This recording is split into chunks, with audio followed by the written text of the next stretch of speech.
Recuerda que si quieres apoyar a este canal, lo puedes hacer fácilmente, suscribiéndote, dejando tu like, comentando y compartiendo este video.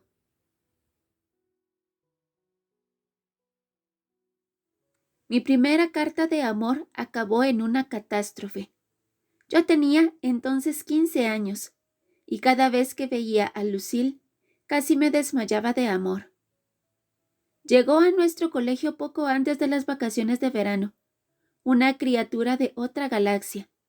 Incluso hoy, muchos años después, me parece que tenía una magia especial cuando apareció por primera vez delante de toda la clase, con su vaporoso vestido azul cielo sin mangas y su largo pelo rubio enmarcando su carita con forma de corazón. Estaba muy tranquila, muy estirada, sonriendo. La luz pasaba a través de ella, y nuestra profesora, Madame Dubois, paseó la mirada por la clase con gesto examinador. Lucille, de momento puedes sentarte al lado de Jean-Luc. Hay un sitio libre, dijo finalmente. Se me humedecieron las manos. Un ligero murmullo recorrió la clase, y yo miré a Madame Dubois como si fuera el hada buena del cuento. Pocas veces he tenido en mi vida esa sensación que solo se puede experimentar cuando la felicidad te invade de forma totalmente inmerecida. Lucille tomó su cartera y llegó casi levitando hasta mi banco, y yo agradecí de todo corazón a mi compañero Etienne que hubiera sido tan previsor de sufrir una complicada fractura de huesos en el brazo justo hacía solo unos días. «Bonjour, Jean-Luc», dijo Lucille con mucha educación. En realidad eran las primeras palabras que pronunciaba, y la mirada franca de sus ojos claros, azules como el mar, cayó sobre mí con el peso de una nube. Con 15 años, yo no sabía que las nubes pesan toneladas. ¿Y cómo iba a imaginármelo cuando flotaban en el cielo tan blancas y ligeras como el algodón de azúcar? Con 15 años yo no sabía demasiado. Asentí, sonreí e intenté no sonrojarme. Todos los demás nos miraron. Sentí que las venas se me acumulaban ardiendo en las mejillas y oí que los demás chicos se reían con disimulo. Lucille me sonrió como si no hubiera notado nada, lo que le agradecí un montón. Luego se sentó con toda naturalidad en el sitio que le habían adjudicado y sacó sus cuadernos. Amablemente me eché un poco a un lado. Estaba casi sin respiración y mudo de felicidad. La clase comenzó, y de ese día solo recuerdo una cosa.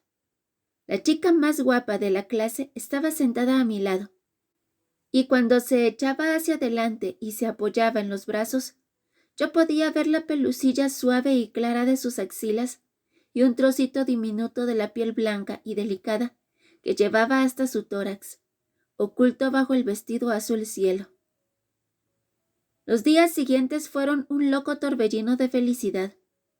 No hablaba con nadie. Me iba a dar largos paseos por la playa, la pequeña ciudad en el extremo sur de Francia donde nací, y lanzaba mis sentimientos desbordados por encima del mar. En casa, me encerraba en mi habitación y escuchaba música a todo volumen hasta que mi madre aporreaba la puerta y me preguntaba a voz en grito que si me había vuelto loco. Sí, estaba loco. Loco de la forma más bella que se puede imaginar. Loco en el sentido de loco. Nada estaba ya en el mismo sitio. Yo el menos. Todo era nuevo, diferente. Con la ingenuidad y el apasionamiento de un quinceañero, comprobé que ya no era un niño. Pasaba horas y horas delante del espejo. Me estiraba y me observaba con mirada crítica desde todos los ángulos para ver si se notaba. Representaba imperturbable miles de escenas que mi febril imaginación creaba y que acababan siempre de la misma forma, con un beso en la roja boca de cereza de Lucille. De repente, apenas podía esperar por las mañanas el momento de ir al colegio. Llegaba un cuarto de hora antes de que el conserje abriera la enorme puerta de hierro, con la infundada esperanza de encontrarme a solas con Lucille. Ni una sola vez llegó ella tan pronto. Recuerdo que un día, en clase de matemáticas, dejé caer el lápiz 7 veces debajo del banco solo para acercarme un poco más a mi amada, para rozarla como sin querer, hasta que ella, reprimiendo una risita, apartó sus pies y sus delicadas sandalias para que yo pudiera tomar lo que simulaba estar buscando. Madame Dubois me lanzó una severa mirada por encima de sus gafas y me regañó por no concentrarme. Yo me limitaba a sonreír. ¿Qué sabía ella? Unas semanas después, vi una tarde a Lucille delante de la librería con 2 chicas de las que ya se había hecho amiga. Se reían y agitaban pequeñas bolsas de plástico blancas en la brisa de verano. Luego, como por una maravillosa casualidad, se despidieron, y Lucille se quedó un rato delante del escaparate mirando los libros. Yo metí las manos en los bolsillos del pantalón y me acerqué despacio hasta ella. «Hola, Lucille», dije con la mayor naturalidad posible, y ella se volvió sorprendida. «Oh, Jean-Luc, eres tú», contestó. «¿Qué haces aquí?» «Pues, jugueteé con la punta de mi zapatilla derecha en el suelo». «Nada especial, solo estoy dando una vuelta». Me quedé mirando su pequeña bolsa blanca, pensando con desesperación qué era lo próximo que podría decir. ¿Te has comprado un libro para las vacaciones? Ella sacudió la cabeza, y su largo pelo brillante revoloteó en el aire como finos hilos de seda. No, papel de carta. ¡Ajá! Mis manos se cerraron dentro de los bolsillos del pantalón.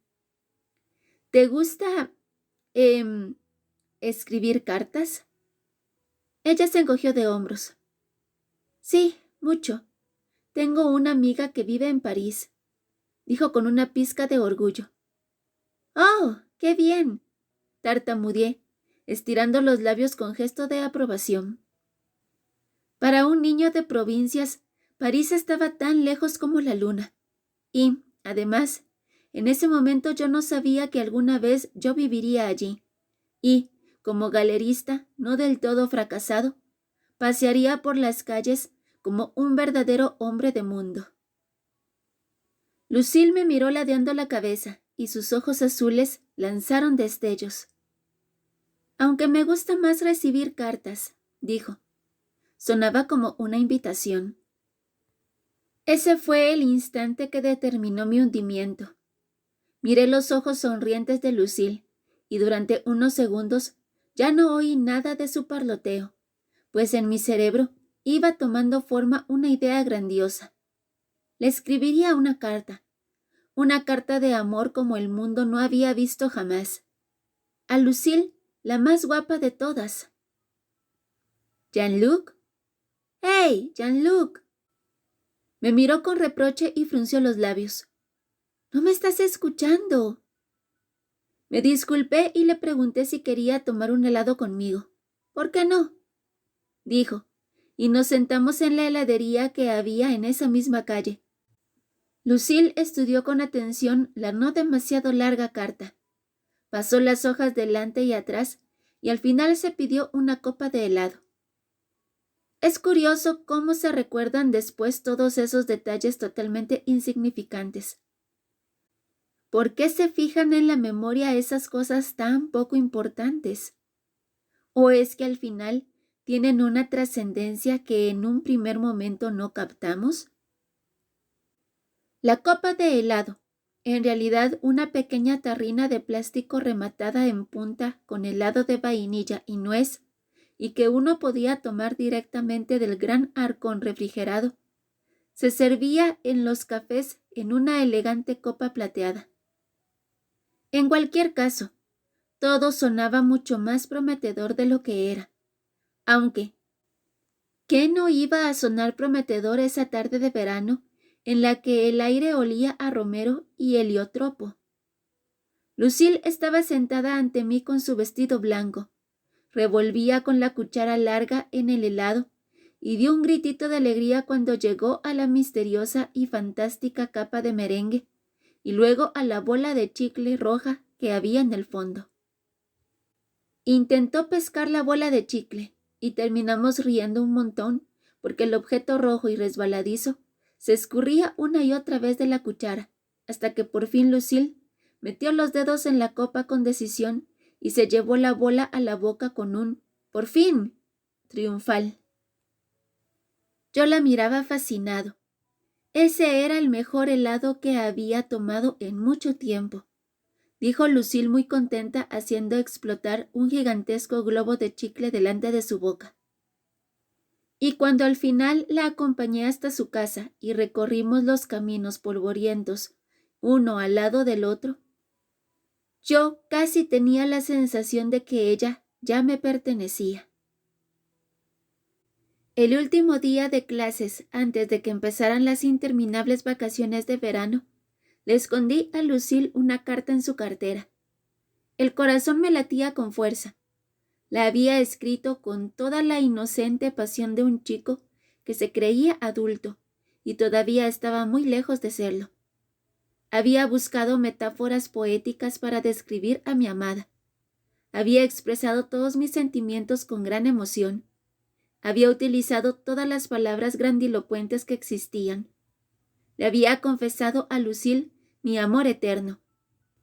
Había plasmado atrevidas visiones del futuro, y tampoco se me había olvidado una propuesta muy concreta.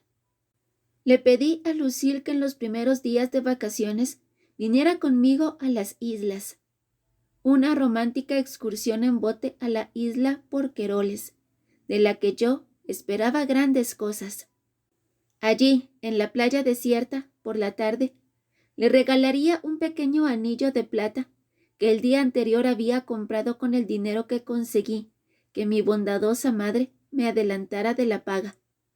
Y después, por fin, llegaríamos al beso tan ansiado por mí que sellaría para siempre nuestro amor juvenil e inmortal, para toda la eternidad. Y así pongo mi corazón ardiente en tus manos. Te quiero, Lucille. Por favor, contéstame pronto. Me había pasado horas pensando cómo acabar la carta. Había tachado la última frase una y otra vez, hasta que ganó mi impaciencia. No quería esperar un solo segundo más de lo necesario. Hoy no puedo evitar reírme cuando pienso en todo aquello. Aunque por mucho que quiera estar por encima de aquel chico enamorado y lleno de entusiasmo, queda una pizca de lástima, debo admitirlo. Porque hoy soy diferente, del mismo modo que todos cambiamos. Pero aquel día caluroso de verano que empezó de forma tan alentadora y acabó de modo tan trágico, yo rezaba porque Lucille correspondiera a mis sentimientos exaltados. Evidentemente, mis rezos eran de naturaleza retórica. En el fondo de mi corazón estaba absolutamente seguro de una cosa. Yo era el único chico de la clase con el que Lucille se había tomado una copa de helado. No sé por qué tuve que rondar aquella tarde tan cerca de la casa de Lucille. Tal vez todo habría salido de otra manera si yo no hubiera dirigido mis pasos impacientes hacia las mimosas, donde vivía ella. Justo iba a torcer por el pequeño sendero de arena, a lo largo del cual había un muro alto de piedra que quedaba casi oculto por olorosas mimosas de tonos dorados, cuando oí la risa de Lucille. Me quedé parado, escondido por el muro, la espalda apoyada en la áspera piedra. Me incliné un poco hacia adelante. Y entonces la vi. Lucille estaba acostada boca abajo en una manta, a la sombra de un árbol. Sus dos amigas a derecha e izquierda. Las tres soltaban alegres risitas, y pensé todavía con cierta benevolencia que a veces las chicas pueden ser bastante simples.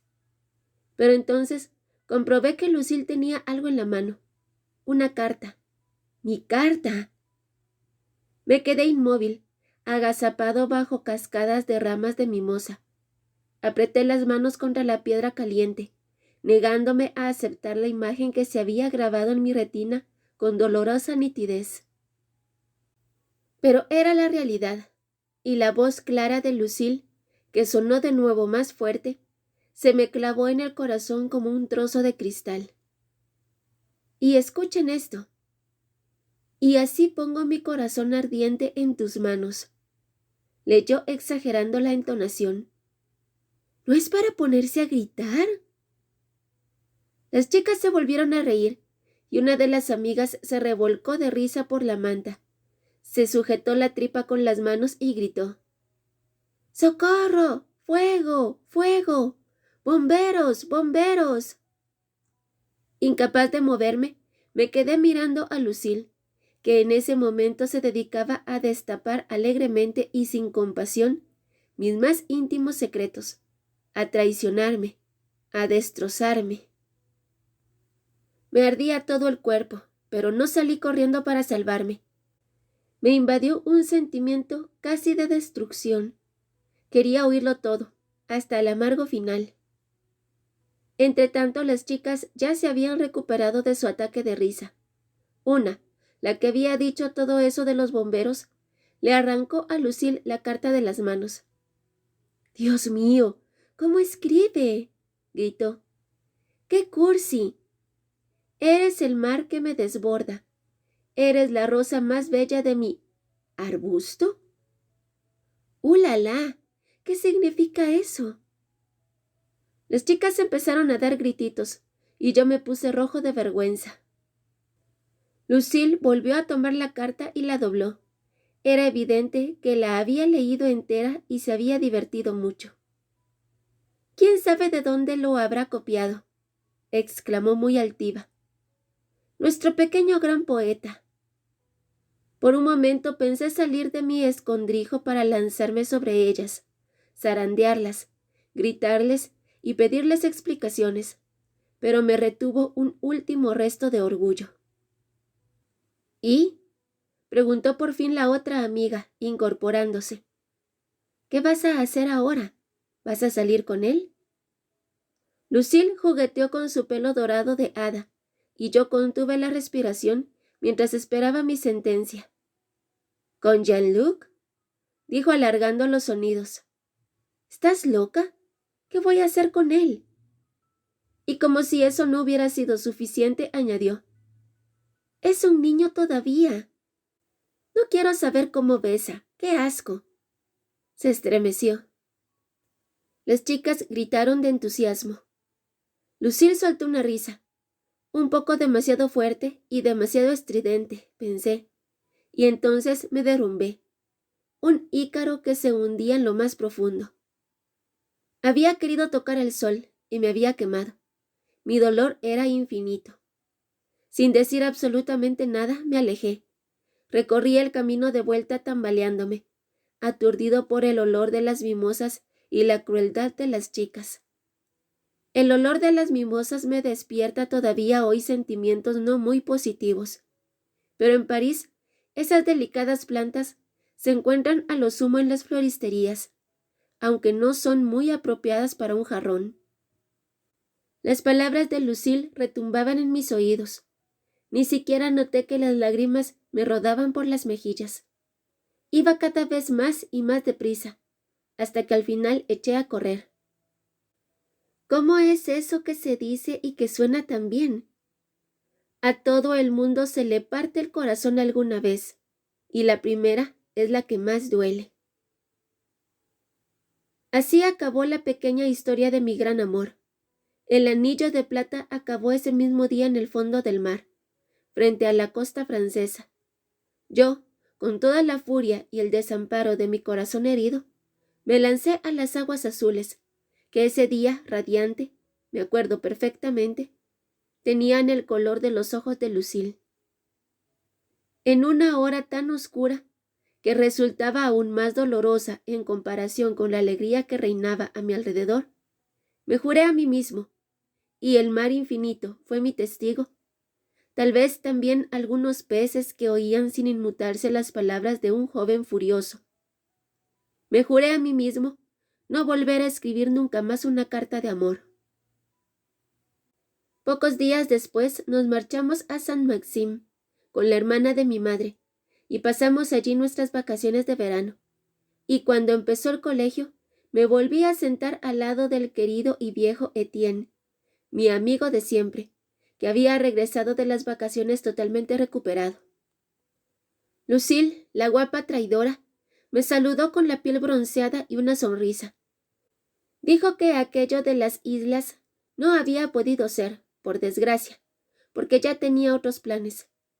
La amiga de París, bla, bla, bla, bla. Y luego yo ya me había marchado. Me miró con gesto inocente. Está bien, me limité a replicar. Era solo un capricho. Luego me volví y la dejé allí, con sus amigas. Yo había crecido.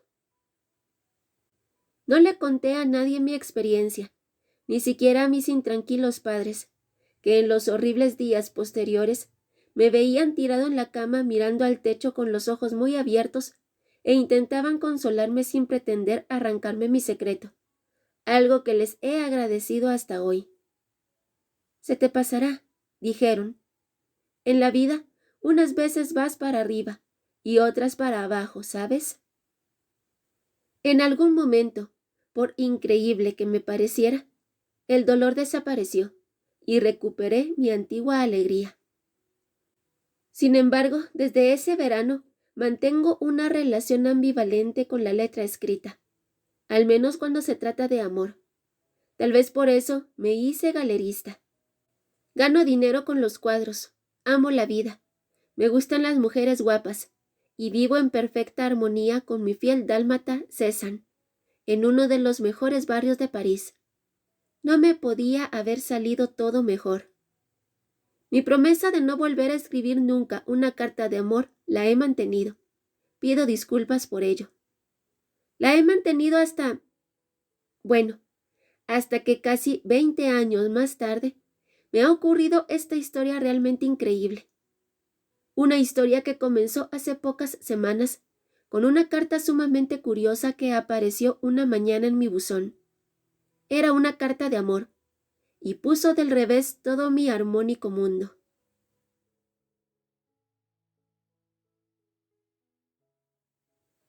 Miré el reloj. 1 hora. Marion llegaba tarde, como siempre.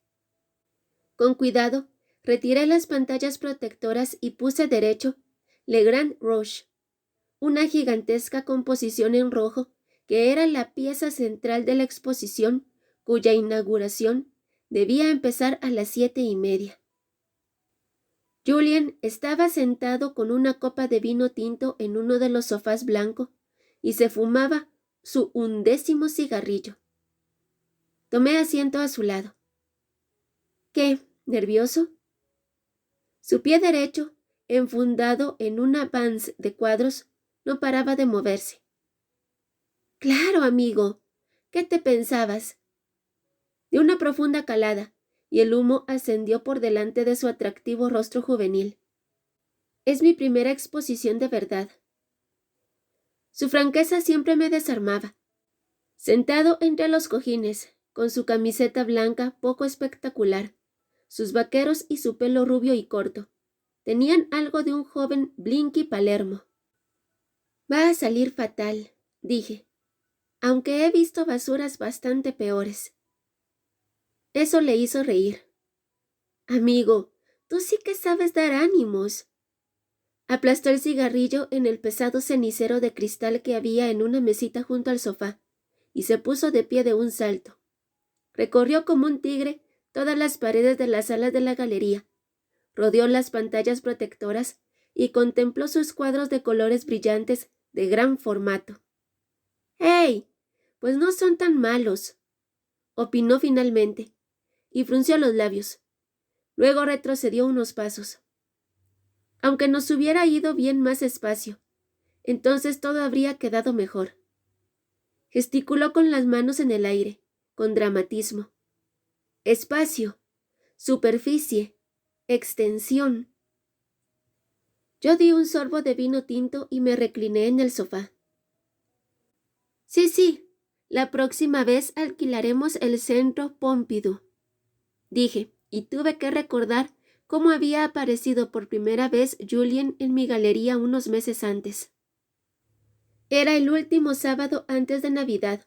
Todo París resplandecía en plata y blanco. Excepcionalmente, ante los museos no habían colas. Todo el mundo estaba a la casa de regalos, y también en mi local había estado sonando todo el día la campanilla de entrada. Había vendido 3 cuadros relativamente caros, y no a clientes habituales. Estaba claro que las inminentes celebraciones habían despertado en los habitantes de París el interés por el arte. En cualquier caso, ya me disponía a cerrar cuando de pronto apareció Julien en la puerta de la Galería Tussaud, como había bautizado mi pequeño templo del arte en la avenida de Seine. No me hizo mucha gracia, pueden creerme. No hay nada más exasperante para un galerista que los pintamonas que se presentan sin haber concertado una cita, abren sus grandes carpetas y quieren mostrarte lo que ellos piensan que es arte contemporáneo. Y todos, salvo contadas excepciones, se piensan que son como poco el próximo Lucien Freud. En realidad le debo a Cézanne haber llegado a conversar con aquel joven que llevaba la gorra calada hasta las cejas y en el que, desde ese día, he puesto grandes esperanzas. Cézanne es, como ya he dicho, mi perro, un dálmata de 3 años muy vivaracho, y yo, como es fácil de adivinar y a pesar de que todos los días tengo que luchar con el arte contemporáneo, siento una callada pasión por el pintor francés del mismo nombre, ese genial precursor de la modernidad. Sus paisajes son para mí únicos, y mi mayor felicidad sería poseer un Cézanne auténtico, aunque fuera el más pequeño de todos. Ya iba a deshacerme de Julien en la puerta, cuando Cézanne salió ladrando del cuarto interior, patinó por el liso suelo de madera, se lanzó sobre el joven de la parca y le lamió las manos con fervor sin dejar de gimotear. —¡Cézanne, fuera! —grité, pero Cézanne no me hizo caso, como siempre. Por desgracia, está muy mal educado. Tal vez fue un cierto asombro lo que me llevó a prestar oídos al joven que ahora se entretenía con mi perro.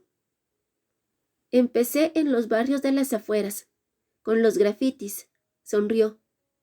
Era bastante emocionante salir por las noches con los sprays, los puentes de las autopistas, las viejas fábricas, las vallas de los colegios, incluso algún que otro tren. Pero ahora pinto sobre lienzo, no se preocupe.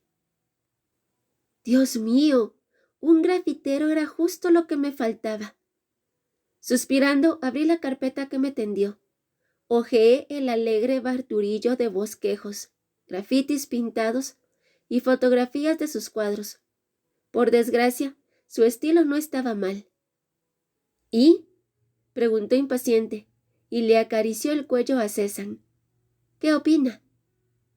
Naturalmente, los cuadros ganan mucho al natural. Solo hago grandes formatos. Yo asentí, y mi mirada se quedó clavada en un cuadro que se llamaba Corazón de fresa. Era un corazón alargado que tenía la textura de una fresa y en el centro una cavidad apenas perceptible. El corazón de fresa yacía sobre un fondo de pequeñas hojas verdes oscuro y se componía de al menos 30 tonos de rojo distintos. En cierta ocasión, mi amigo Bruno, que es médico e hipocondríaco confeso, me enseñó una imagen digital de su corazón, una película que se había hecho en un centro de diagnóstico. Su corazón estaba sano como una manzana. En realidad, aquel músculo vital se parecía más a una fruta del tipo de la fresa que a los corazones y corazoncitos que vemos pintados por todas partes. En cualquier caso, el corazón del cuadrado del joven artista tenía algo tan orgánico frutal que no se sabía si se oía el latido de la fresa o quizá era mejor darle un mordisco. La imagen estaba viva y cuanto más la miraba, más me gustaba. Esto me parece interesante. Di unos golpecitos con el dedo en la foto. Me gustaría ver el original. Está bien, sin problema. Mide 2 por 3 metros. Está colgado en mi estudio. Puede pasar a verlo cuando quiera. ¿O prefiere que se lo traiga aquí? Tampoco sería ningún problema. Puedo traérselo hoy mismo. ¡Santo cielo, no! Me eché a reír, pero su entusiasmo me conmovió. ¿Es acrílico? Pregunté para no caer en el sentimentalismo. No, óleo. No me gustan las pinturas acrílicas. Miró un momento la foto y su gesto se endureció. Lo pinté cuando mi novia me dejó. Se golpeó el esternón con la mano izquierda. Un gran dolor. ¿Y Anne es usted? Pregunté sin tener en cuenta su confesión y señalé la firma. Sí, amigo. Soy yo. Miré su tarjeta de visita y levanté las cejas. ¿Julián de Ovidio? Pregunté. Sí, me llamo así, confirmó él. Pero firmo como Anne. Es de los tiempos de los grafitis, ¿sabe? El arte necesita espacio. Sonrió. Sigue siendo mi lema. Una hora más tarde de lo previsto, cerré la puerta de mi galería, no sin prometerle a Julien que después de Año Nuevo me pasaría por su estudio. Genial, amigo. Es mi mejor regalo de Navidad, dijo cuando nos despedimos. Le di la mano, él se subió de un salto a su bicicleta y yo me fui paseando con César calle abajo para tomar algo en la Palette. En los primeros días de enero visité, en efecto, a Julien de Ovidio, en su modesto estudio del barrio de Bastille. Contemplé sus trabajos, me parecieron bastante notables, y al final me llevé el corazón de fresa y lo colgué en mi galería a modo de prueba. 2 semanas más tarde, estaba ante él Jane Hirstman, una coleccionista americana que era además uno de mis mejores clientes, soltando fuertes gritos de admiración. «It's amazing, darling. Just amazing». Sacudió sus rizos pelirrojos, que flotaban en todas direcciones, lo que le daba un toque bastante dramático. Retrocedió un paso y observó el cuadro durante unos minutos con los ojos entornados. «Esto es la defensa de la pasión en el arte», dijo finalmente, y sus grandes pendientes de aro dorados vibraban con cada palabra. «¡Wow! I love it! It's great». El cuadro era grande de verdad. Yo sabía que Jane Hirstman era fan de los cuadros de gran formato, una locura especial suya, aunque tampoco ese era el único criterio para ella, que a lo largo de los últimos años había adquirido algunas pinturas nada insignificantes de la Wallace Foundation. Se volvió hacia mí. «¿Quién es ese Anne?», preguntó con mirada expectante. ¿Me he perdido algo? ¿Hay algo más que ver? Yo sacudí la cabeza. Casi todos los coleccionistas que conozco tienen algo de maníacos cuando se trata de descubrir algo nuevo. Yo nunca le ocultaría nada, mi querida Jane.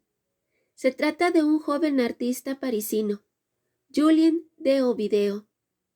Le represento desde hace poco tiempo, le expliqué, y decidí firmar de inmediato un contrato con Julien.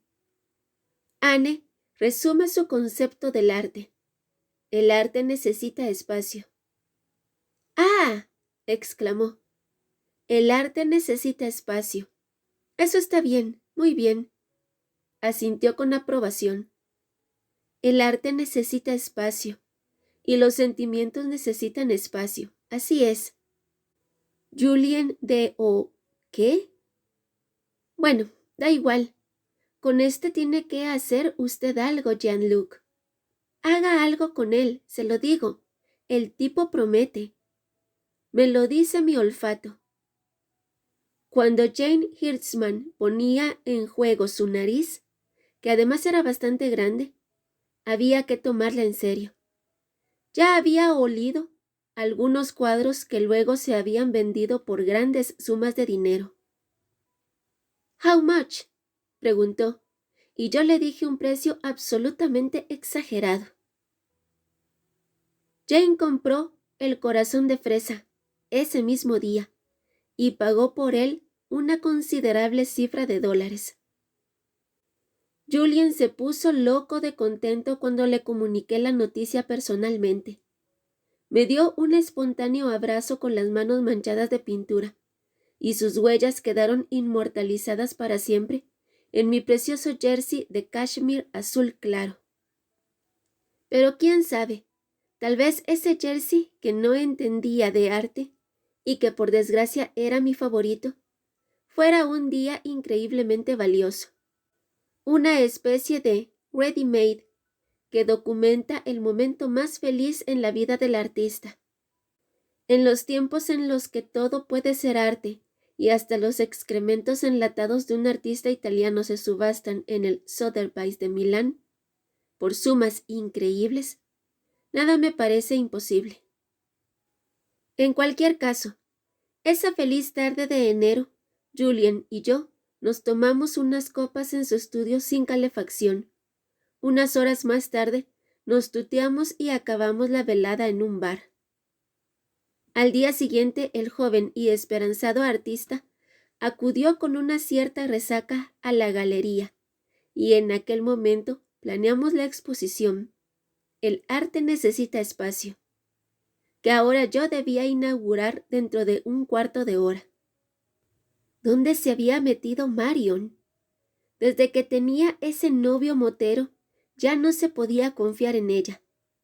Marion había estudiado arte y estaba haciendo las prácticas en mi galería, y era realmente buena. De lo contrario, no me habría faltado más de una vez las ganas de echarla. Marion organizaba los eventos más complicados sin dejar de mascar chicle y se metía a todos los clientes en el bolsillo. Yo tampoco podía resistirme a su indolente encanto. En el exterior retumbó una fuerte vibración. Un instante después se abrió la puerta y Marion entró haciendo ruido con sus tacones y enfundada en un vestido de terciopelo negro vergonzosamente corto. «¡Ya estoy aquí!», dijo resplandeciente y con unas mejillas rojas que la delataban, y se puso derecha la diadema que sujetaba su larga melena rubia. «Marion, algún día te voy a despedir», dije yo. «¿No tenías que estar aquí hace una hora?» Sonriendo, quitó una pelusilla blanca de mi chaqueta oscura. «Ah, Jean-Luc, vamos, tranquilo. Todo está controlado». Me dio un leve beso en la mejilla y murmuró: «No te enfades, pero de verdad que no he podido venir antes». Luego dio un par de indicaciones a las chicas del catering y preguntó: «¿Pero qué han hecho aquí?». Y estuvo arreglando el gigantesco ramo de flores de la entrada hasta que por fin respondió a su sentido estético. Cuando vi a los primeros invitados acercarse por la calle, me volví hacia Julian. «Showtime», dije. «Allá vamos». Las chicas del catering sirvieron el champán en las copas, y yo me arreglé el pañuelo de seda que llevaba al cuello y que encuentro mucho más cómodo que esas incómodas corbatas. Por ese accesorio me he ganado entre mis amigos el apodo de Jean-Duc, el duque. Bueno, hay cosas peores. Miré alrededor. Julian estaba en la pared del fondo de la galería, las manos en los bolsillos del pantalón, su inevitable gorra bien calada, casi tapándole la cara. «Vamos, ven aquí», le dije. «Es tu fiesta». Él se encogió de hombros y se acercó despacio, muy en plan James Dean. «Y, por favor, quítate esa gorra de una vez». «¿Qué tienes contra mi gorra, amigo?» «¿Por qué tienes que esconderte? Ya no eres un grafitero de los suburbios ni vas a jugar al street ball. ¡Hey! ¿Qué significa eso? ¿Es que ahora de pronto eres un maldito burgués o qué? Beus también llevaba su... Beus no era ni de lejos tan guapo como tú. Lo interrumpí. Vamos, hazlo de una vez. Por mí, tu viejo mecenas. Con desgana se quitó la gorra y la lanzó detrás del sofá. Yo abrí la puerta de cristal, aspiré el tibio aire de mayo y saludé a los primeros invitados. 2 horas más tarde, ya sabía que la exposición sería un éxito. La galería estaba llena de personas que conversaban animadamente, bebían champán sentadas en los sofás o daban su opinión al artista, para luego llevarse un canapé a la boca con la punta de los dedos. Había acudido todo el mundillo del arte, 3 redactores culturales, algunos buenos clientes, y también había algunas caras nuevas. El animado barullo que reinaba en las 2 salas de la galería era ensordecedor. De fondo, Amy Winehouse cantaba I Told You I Was Trouble, y la periodista de Le Figaro estaba como loca con Julien. Despertaron mucho interés Le Grand Rouge y L'Heure Bleu, un monumental sin prendas femenino que no destacaba en el conjunto de la composición azul hasta que se observaba el cuadro con más detenimiento. Había buen ambiente. Solo Bittner, un coleccionista muy influyente que tenía una galería en Düsseldorf y que participaba en la organización de Art Cologne, iba de un lado para otro criticando. Típico. Nos conocíamos desde hacía ya muchos años, y como cada vez que venía a París, yo me había encargado de hacerle una reserva en el Duc de Saint-Simon y de que ocupara su habitación preferida. Como yo alojaba con frecuencia a mis clientes procedentes del extranjero en ese hotel, tenía buenos contactos en la recepción, sobre todo desde que trabajaba allí Luisa Conti, la sobrina del propietario, cuya familia residía en Roma. Monsieur Kurt Wittner, me había dicho por teléfono como si se tratara de un extraterrestre. Karl, repliqué yo con un suspiro. Karl, y se apellida Bittner, con B. Ya me había acostumbrado a que Luisa Conti, quien con su traje de chaqueta oscuro y sus gafas negras de Chanel, era un ejemplo de elegancia a pesar de su juventud, confundiera y cambiara a menudo los nombres de los huéspedes. ¡Ah! Entendido. Monsieur Charles Bittner. ¿Por qué no me lo había dicho antes? Noté cierto reproche en su voz, pero evité hacer comentario alguno. La habitación azul. Un momento. Bien, sí, es posible. Pude ver en mi mente a Mademoiselle Conti, sentada tras la mesa antigua de la recepción, con su pluma Waterman verde oscuro, que como todas las Waterman tendía a echar borrones.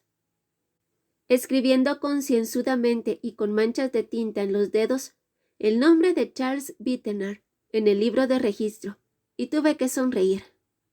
Mi relación con Bittner era ambivalente. En realidad me agradaba ese hombre, que era unos 10 años mayor que yo y cuyo cabello oscuro un poco largo le hacía parecer el habitante del sur. Pero en el fondo temía quedar mal con él. Admiraba su constancia, su olfato certero, y odiaba su insoportable arrogancia. Y además le envidiaba por los 2 Yellow Cab de Fitting y un cuadro de Rothko que poseía. Se detuvo delante de, único en el mundo, un dibujo muy plano en tonos azules y verdes, y puso una cara como si hubiera mordido un limón. No sé, oí que le decía a la mujer de pelo oscuro que estaba a su lado. No está bien hecho. Simplemente no está bien hecho.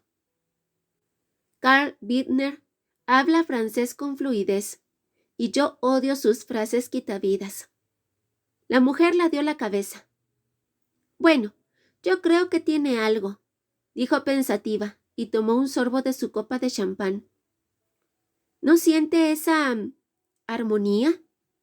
Como un encuentro pacífico de tierra y mar. Me parece muy auténtico.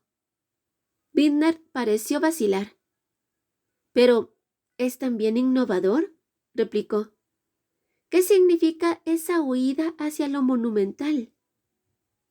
Decidí unirme a ellos. Es un privilegio de la juventud. Todo tiene que ser grande y atrevido. Me alegro de que haya podido venir Carl. Ya veo que se está divirtiendo. Miré a la mujer que estaba a su lado con un traje de chaqueta color crema. Sus ojos azules hacían un contraste sensacional con su pelo negro.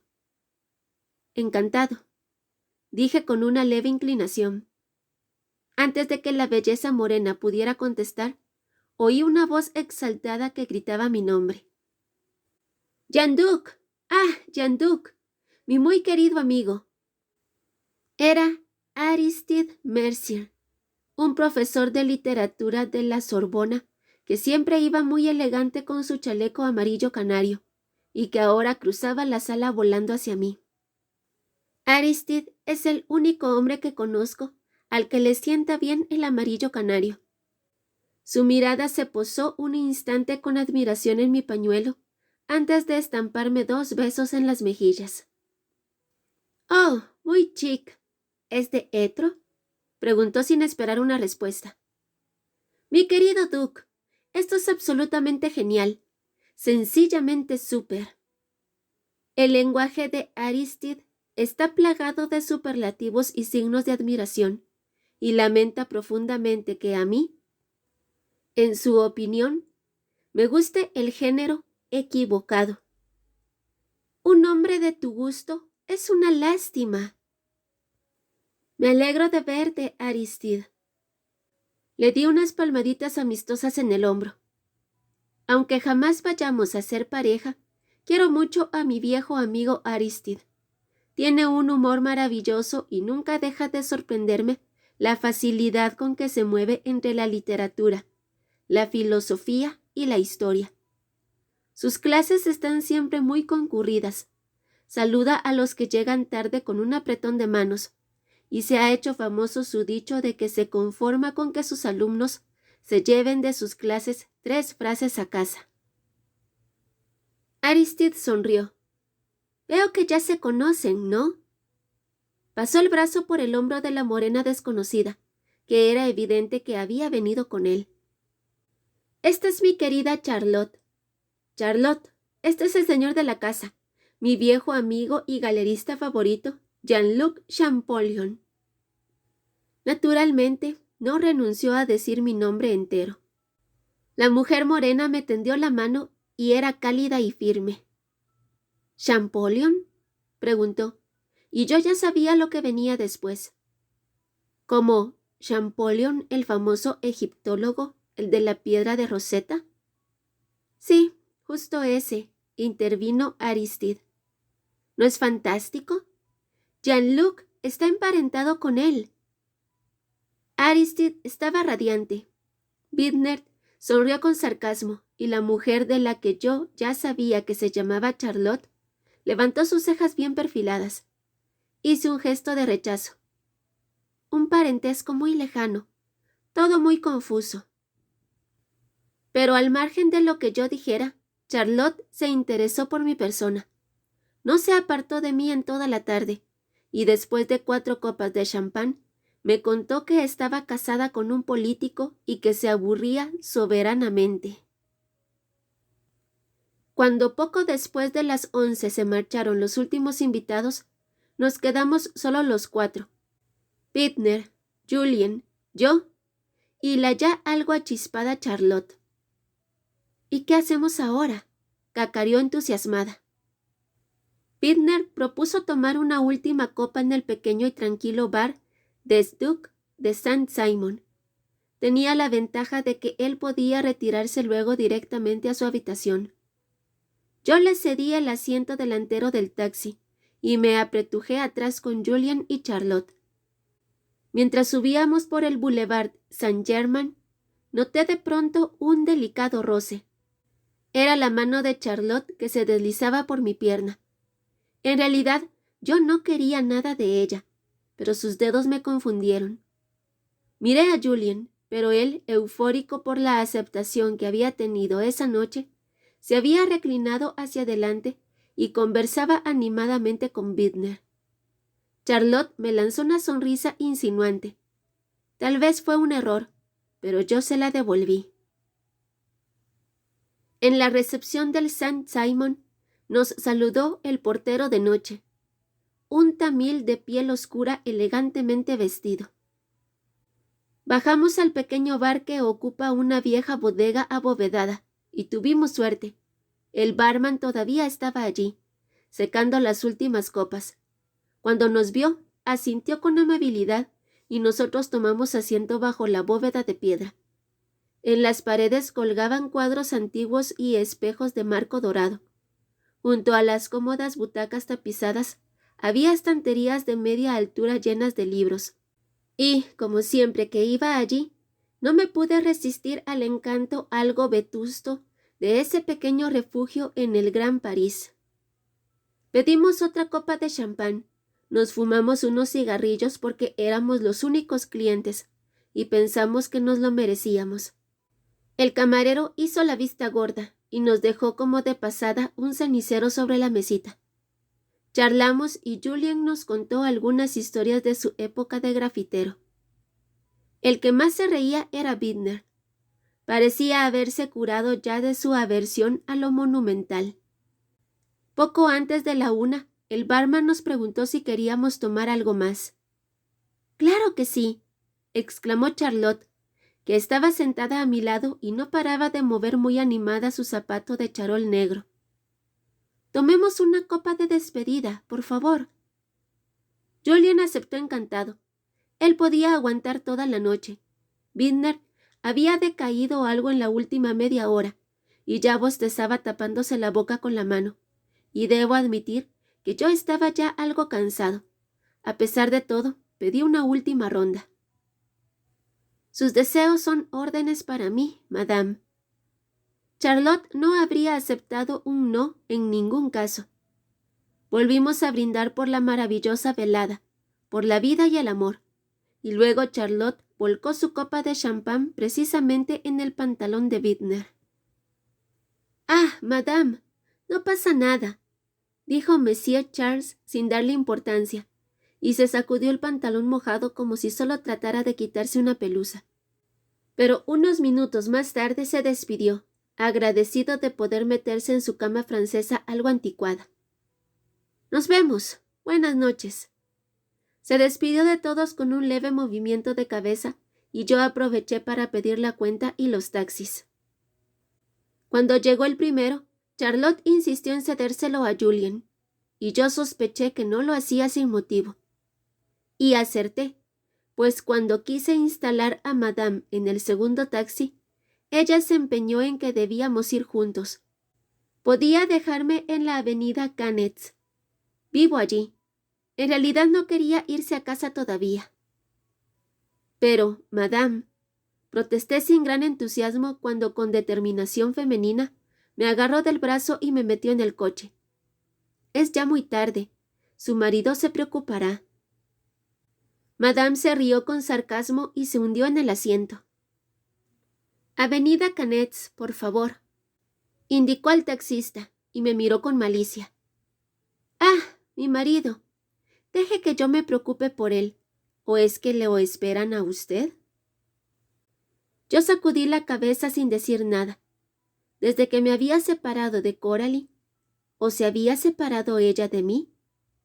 En casa solo me esperaba Cézanne, lo que sin duda tenía sus ventajas. Recorrimos la avenida de St. Simon en silencio. Pasamos por delante de la Ferme St. Simon y giramos por el todavía muy animado Boulevard Saint-Germain, cuando volví a sentir la mano de Charlotte en mi pierna. Se acercó a mí y me susurró al oído que su marido estaba en un congreso, que sus hijos ya eran mayores, y que qué sería la vida si no se disfruta de vez en cuando de un pequeño bombón. Un pequeño bombón. Aturdido por las bebidas, sospeché que el bombón era yo y que esa noche iba a ser muy larga.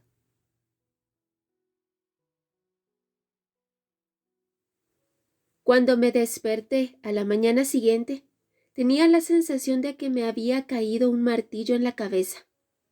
Es siempre esa copa de más de la que uno luego se arrepiente. Soltando un gruñido, me giré y busqué a tientas el despertador.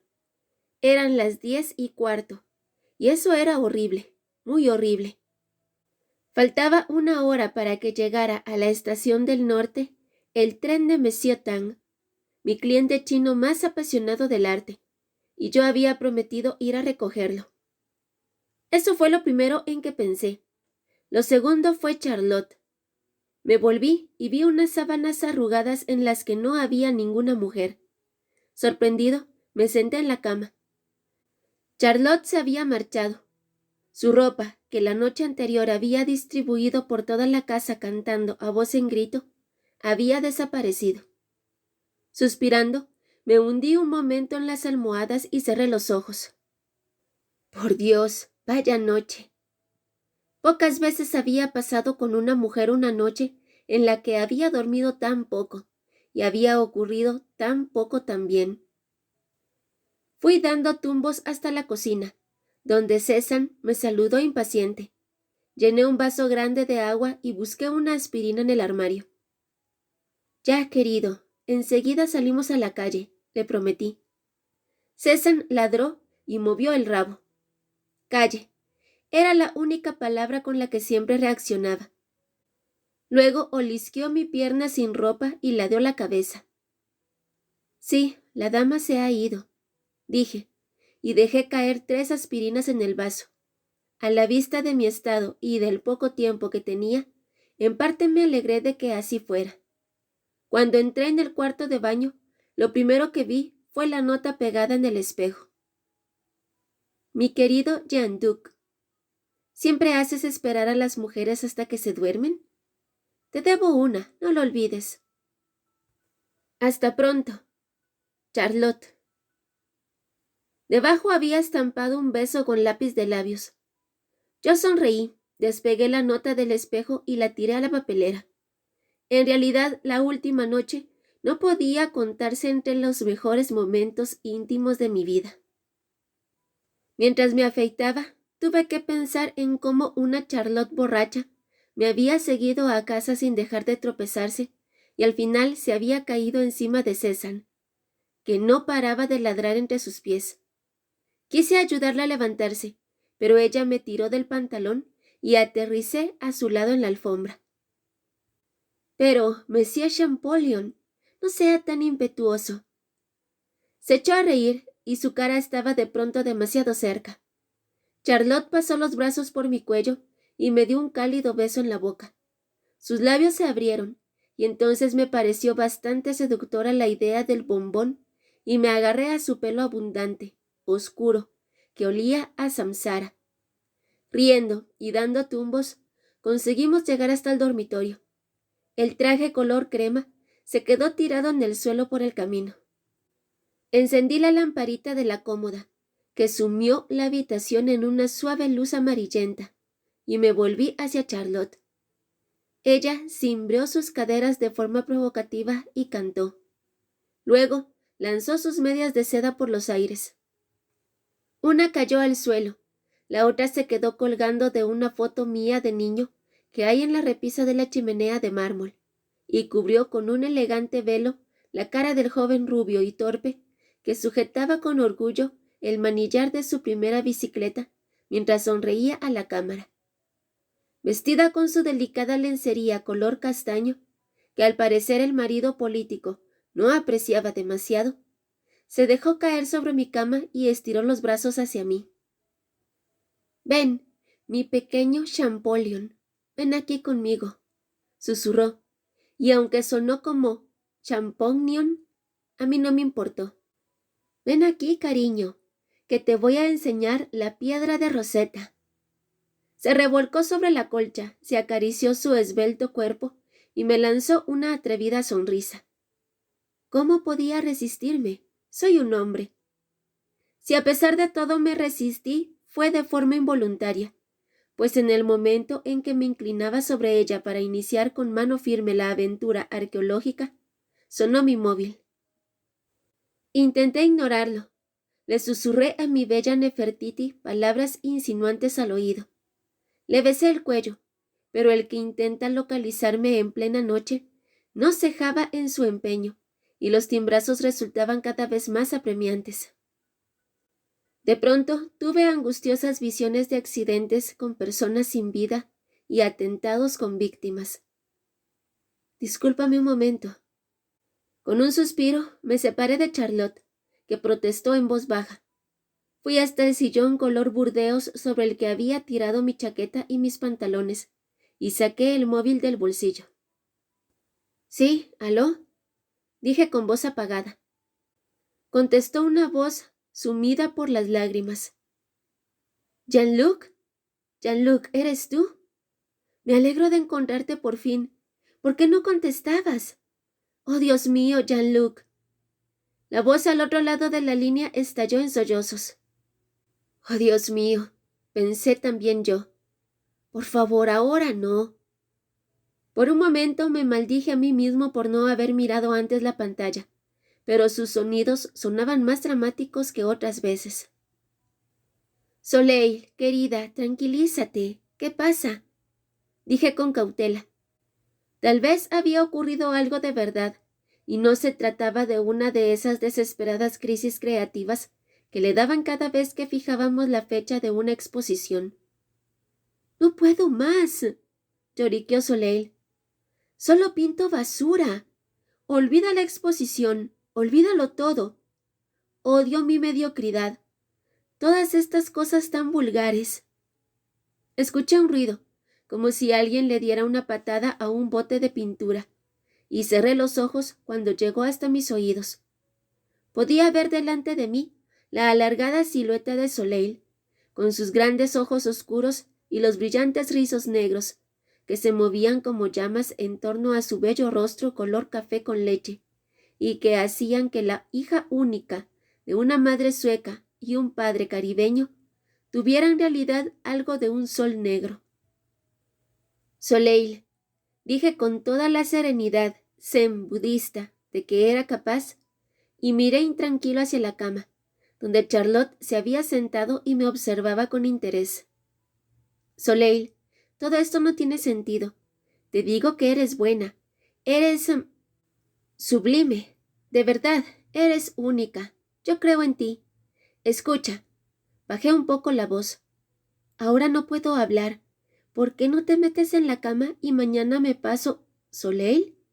¿Quién es Soleil? Preguntó Charlotte a voz en grito desde la cama. Oí que al otro lado de la línea Soleil tomaba aire con fuerza. ¿Hay una mujer contigo? Preguntó con desconfianza. Soleil, por favor, es más de medianoche. ¿Has mirado el reloj? Repliqué sin contestar a su pregunta. Le hice una seña a Charlotte para tranquilizarla y apreté el teléfono contra mis labios. Mañana hablamos con tranquilidad, ¿de acuerdo? ¿Por qué susurras de ese modo? Gritó Soleil indignada. Luego empezó de nuevo a sollozar. Claro que tienes una mujer ahí. Las mujeres siempre son lo más importante para ti. Todas son más importantes que yo. Yo no soy nada, ni siquiera mi agente. Ese era yo. Se interesa por mí. ¿Y sabes lo que voy a hacer ahora mismo? La pregunta se quedó flotando en el aire como una amenaza. Abandonado, escuché el horrible silencio que reinó de pronto. Voy a tomar esta pintura negra de aquí y voy a tapar con ella todos mis cuadros. No, espera. A Charlotte le indiqué por gestos que se trataba de una emergencia y que enseguida estaría con ella, y con un suspiro cerré tras de mí la puerta del dormitorio. Tardé casi una hora en conseguir tranquilizar un poco a la enfurecida Soleil. Según pude averiguar, mientras iba intranquilo de un lado a otro del pasillo y las tablas de madera crujían bajo mis pies, no se trataba solo de que dudara de su talento artístico, como le pasaba a veces. Soleil Chabon estaba enamorada, ¿De quién? No me lo podía decir de ningún modo. No era correspondida, y había perdido la esperanza. El dolor le quitaba la inspiración. Ella era expresionista y el mundo, una tumba negra. En algún momento se cansó de hablar. Cuando sus sollozos fueron más apagados, la mandé en voz suave a la cama, con la promesa de que todo se arreglaría y de que yo estaría siempre con ella. Eran poco más de las 4 cuando me deslicé otra vez en el dormitorio sin hacer ruido. Mi visita nocturna estaba tendida a lo ancho de la cama y dormía plácidamente como Blancanieves. Con cuidado, aparté un poco hacia un lado a Charlotte, que roncaba con suavidad. «Dormir», murmuró. Se abrazó a la almohada y se ahobilló como un erizo. De la piedra de Rosetta me podía olvidar. Apagué la luz y a los pocos minutos ya estaba sumido yo también en un profundo sueño. Las pastillas contra el dolor de cabeza empezaron a hacer su efecto. Me tomé otro café, y cuando ese jueves memorable bajé las escaleras con César, me encontraba otra vez bastante bien. Hay personas que aseguran que los cambios fundamentales que se producen en la vida se anuncian de alguna forma, que siempre hay alguna señal, solo hay que verla. Llevaba toda la mañana con una extraña sensación. Dicen cuando ha ocurrido algo decisivo. Cuando el cuadro se desprendió de pronto de la pared, supe que iba a pasar algo. Para mi vergüenza, debo reconocer que yo carecía de esas misteriosas antenas esotéricas. Naturalmente, ahora sí podría afirmar que el día que cambió toda mi vida fue en cierto modo especial, pero en honor a la verdad, debo admitir que entonces no sospechaba nada.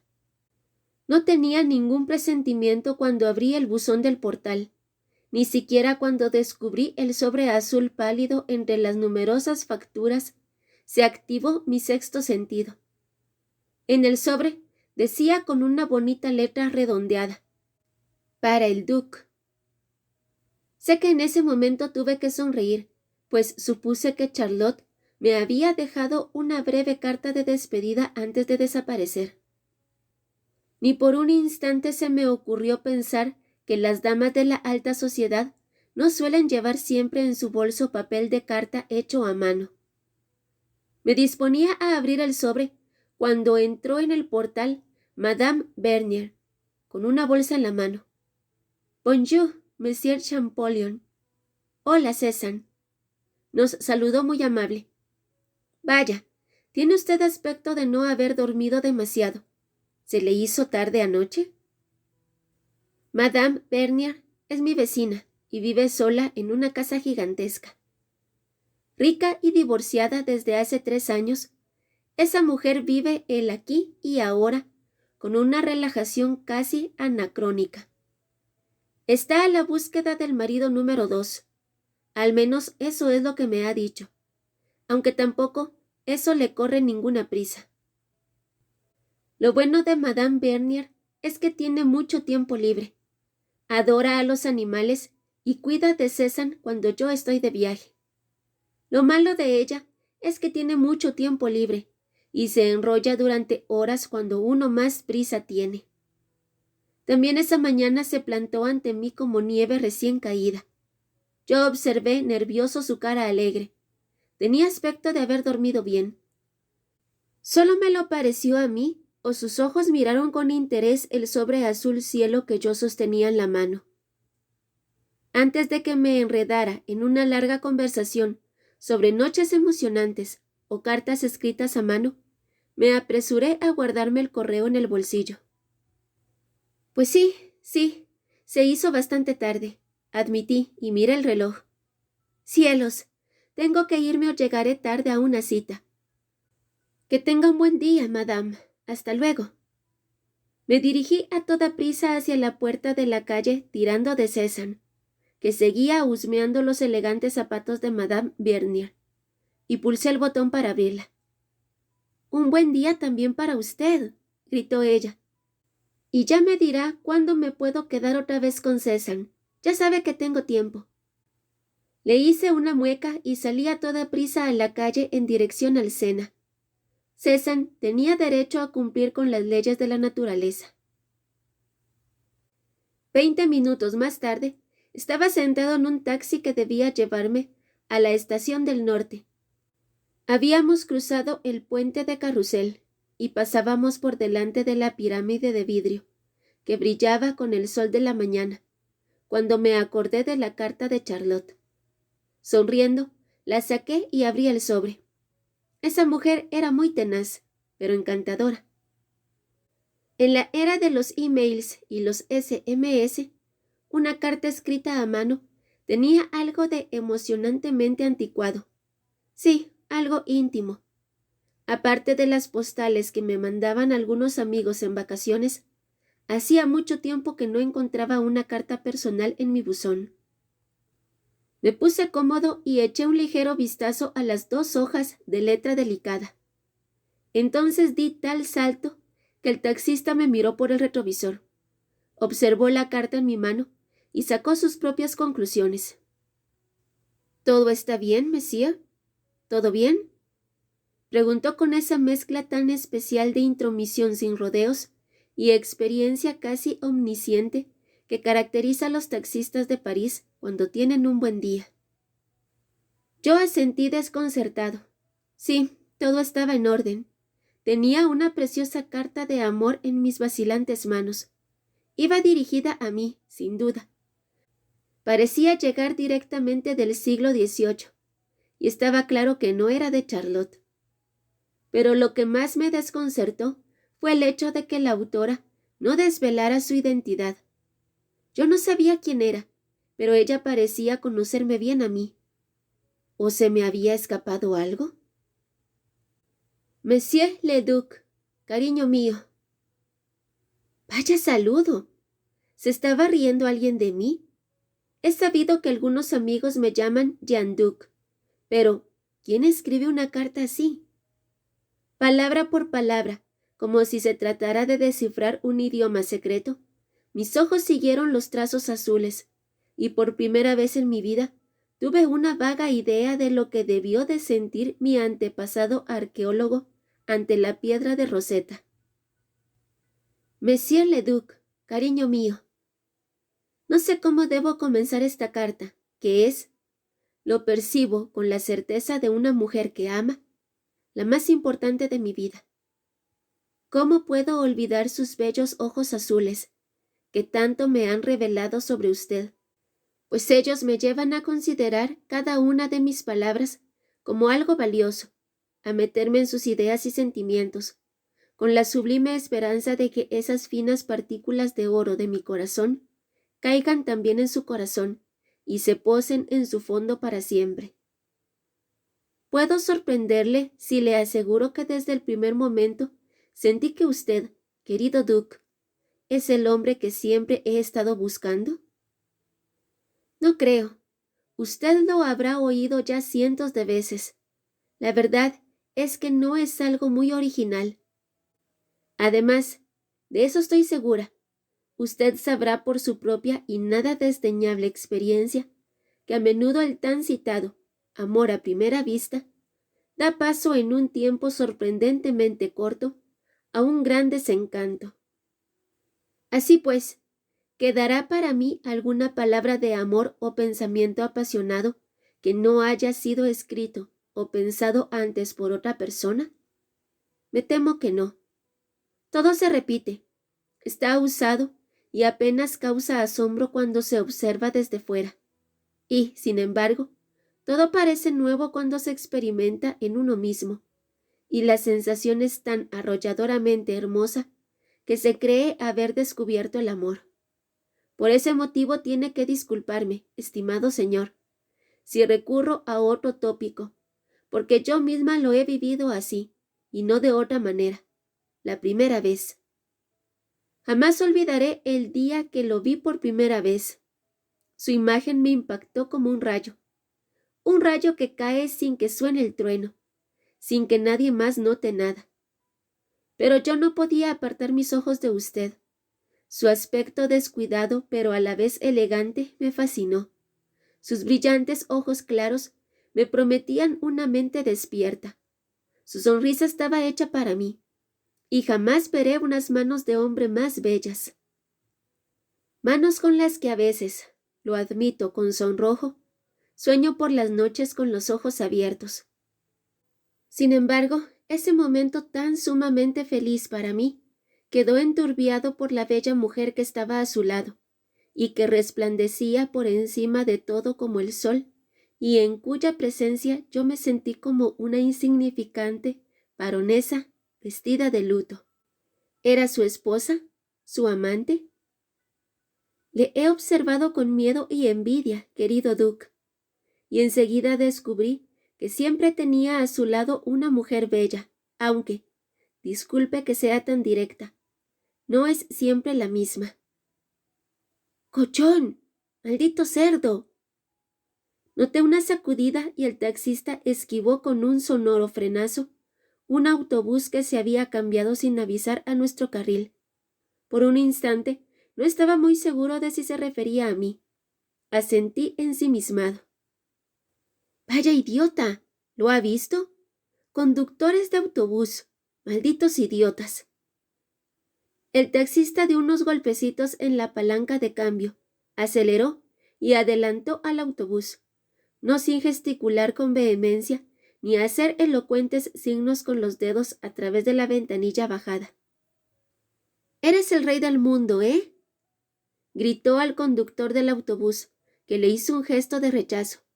Los pasajeros, turistas que hacían un recorrido por la ciudad, nos miraron asombrados. En Londres no se ven cosas así. Yo los miré como alguien que acaba de caer sobre la Tierra desde otro planeta y no entiende nada. Pero luego bajé la cabeza, regresé a esa estrella que me había atrapado en su órbita de forma tan misteriosa y seguí leyendo. Y enseguida descubrí que siempre tenía a su lado una mujer bella, aunque, disculpe que sea tan directa, no es siempre la misma. Sonreí al leer de nuevo estas palabras. Quienquiera que fuera la persona que las había escrito, tenía sentido del humor. No me corresponde a mí juzgar por qué eso es así, aunque me anima a enamorarme cada vez un poco más, porque está claro que no tiene usted pareja, como se suele decir. No sé cuántas horas han pasado desde entonces, a mí me parecen miles, y a la vez una única interminable. Y aunque su despreocupada actitud ante las damas parece indicar que no se toma demasiado en serio los asuntos del corazón, o tal vez no puede, o no quiere decidirse, veo en usted a un hombre con gran corazón y sentimientos apasionados que solo quieren ser encendidos. De eso estoy segura, por la mujer adecuada. Déjeme ser esa mujer y no se arrepentirá. Todavía me palpita el corazón cuando recuerdo esa infeliz historia que por un breve y maravilloso instante nos acercó tanto que nuestras manos se rozaron y sentí su aliento en mi piel. La felicidad estaba muy cerca y a mí me habría gustado besarlo. En otras circunstancias lo habría hecho. Usted estaba tan confuso y a pesar de todo se comportó de forma tan caballerosa, aunque a mí me correspondía la misma parte de culpa. Quiero mostrarle mi agradecimiento por ello, aunque seguro que en ese momento no sabe de qué le estoy hablando. Se preguntará quién le escribe. No se lo voy a decir. Todavía no. Respóndame, Lovelace, e intente descubrirlo. Es posible que le espere una aventura amorosa que le convierta en el hombre más feliz que ha visto nunca París. Pero debo prevenirlo, querido Duke. No soy tan fácil de conseguir como otras. Lo reto al más delicado de todos los duelos, y estoy impaciente por saber si acepta este pequeño desafío. Me ha puesto el dedo meñique a que sí. En espera de su respuesta, con mis mejores deseos, la Principesa.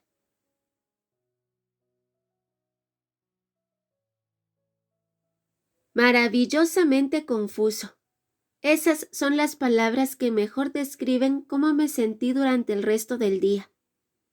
No estaba en condiciones de concentrarme en nada, ni en el taxista que se impacientó cuando no reaccioné a su segundo «Estamos aquí, señor, hemos llegado», ni en Monsieur Tang, que me esperaba con resignación oriental en uno de los andenes con preciosas lámparas de bola, y sonrió con amabilidad cuando entré en la estación del norte, con 10 minutos de retraso.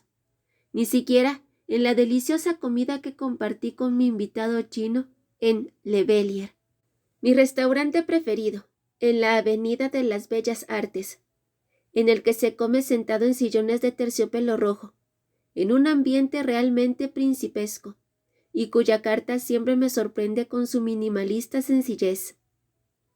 También ese día se podía elegir entre la carne, el pescado, las legumbres, el postre. Una vez elegí como entrante, simple y llanamente, el huevo, y me pareció muy sofisticado.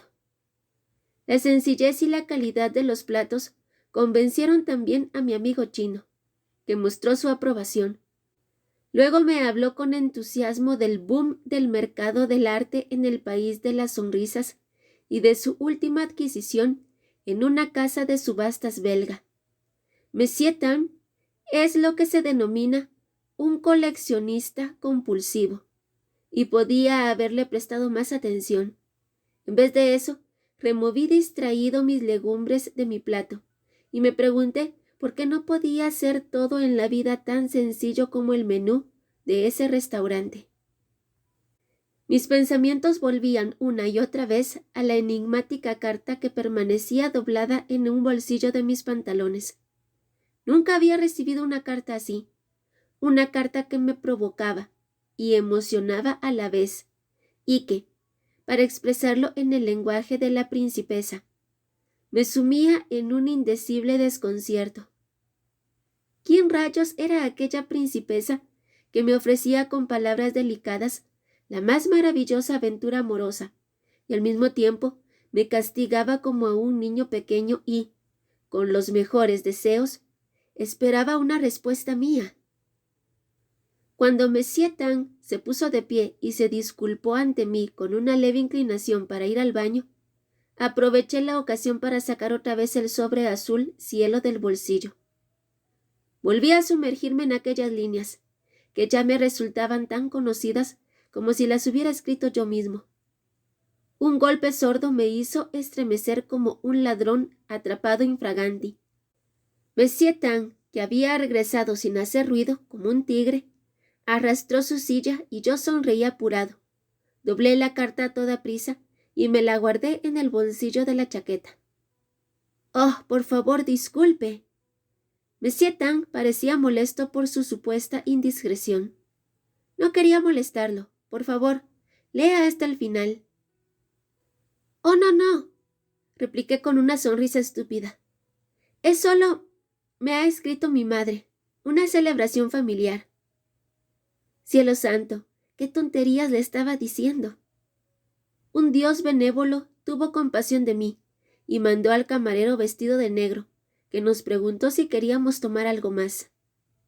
Agradecido, pedí el postre, que resultó ser una crème brûlée, y me obligué a hacer un par de preguntas a Tang, que asentía con la comprensión propia del sentido familiar de los chinos. Mientras con unos cuantos «as» y «os» simulaba interés por sus detalladas explicaciones sobre la afición por los tulipanes en la Holanda del siglo XVII, ¿cómo había llegado a ese tema? Mis pensamientos giraban en torno a la identidad de la bella remitente de la carta. Tenía que ser una mujer que yo conocía, o al menos una que me conocía a mí. Pero, ¿de dónde? Sé que puede sonar algo arrogante, pero mi vida está llena de mujeres. Uno se las encuentra por todas partes. Coquetea con ellas, discute con ellas, trabaja con ellas, ríe con ellas, pasa largas horas en un café con ellas, y de vez en cuando surge algo más, también las noches. Pero esa carta no ofrecía ningún dato concreto que permitiera deducir quién era la caprichosa escritora, porque era caprichosa, eso estaba muy claro. En la cara posterior de la carta, muy abajo, descubrí una dirección de correo electrónico: principesa@google-mail.com. Todo sumamente enigmático. El secretismo de la principesa me puso furioso, pero luego me vinieron a la mente sus preciosas palabras y me sentí fascinado.